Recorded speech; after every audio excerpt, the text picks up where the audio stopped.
V krajine čeliacej ťažkým časom vládla kráľovná Elara.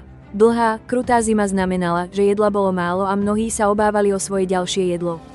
Ľudia často šepkali, naša kráľovná skutočne nerozumie nášmu utrpeniu. Videli ju nosiť jednoduché, záplatované oblečenie, jesť len obyčajnú ryžu a zeleninu z drevenej misky.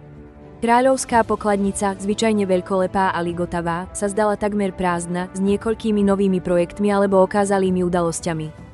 Šetrí pre seba, niektorí hlasno mrmlali. Je šetrná a ľahostajná, zatiaľ čo my bojujeme o každé sústo.